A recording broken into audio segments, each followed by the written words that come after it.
At TechNet Cyber 2026 in Baltimore, Maryland, one U.S. Army official expounded on the branch's effort to pursue a proactive approach regarding critical infrastructure and protecting the sectors that soldiers and civilians rely on every single day. To stay ahead of adversarial cyber attacks and threats, Brandon Pugh, the principal cyber advisor for the Department of the Army, stressed the importance of being ready for when these strikes might take place. We really see DCI as a national security imperative, and the Army has 288 camps, posts, and stations around the world, and we see a disruption to any of those bases as having a direct national security impact. So, take if there's a disruption of water, electric, and gas, are we still going to be able to move soldiers and equipment in a time of need? We have some installations that have a mission where they have to be off the ground in a moment of hours. Any disruption could directly impair that. And that's become a top-tier issue for the Secretary of the Army.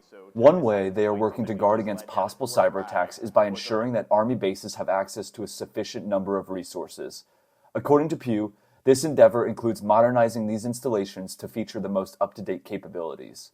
To address this need, Army leaders have deployed a new pilot plan in which they have identified the 14 most critical Army sites to deliver assets and supplies to strengthen the critical infrastructure defense of those specific bases, Pugh explained.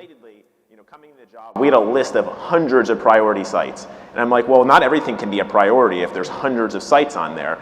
So what we have done is a 14-site pilot to drive resources and time to our 14 most critical sites. And yes, there was some disagreement on what should be part of that list. But I'm like, well, at least let's start somewhere, and then we can pivot and move forward in future years.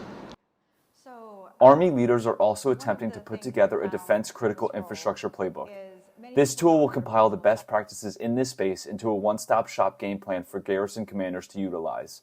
This will eliminate the need to conduct tabletop exercises at every Army installation, according to Pugh.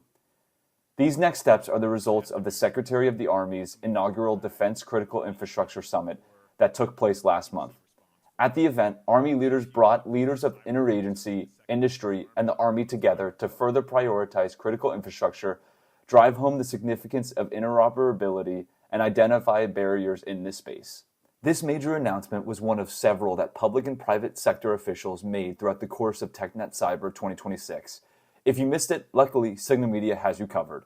Visit the TechNet Cyber 2026 coverage page to read more news that came out of the event.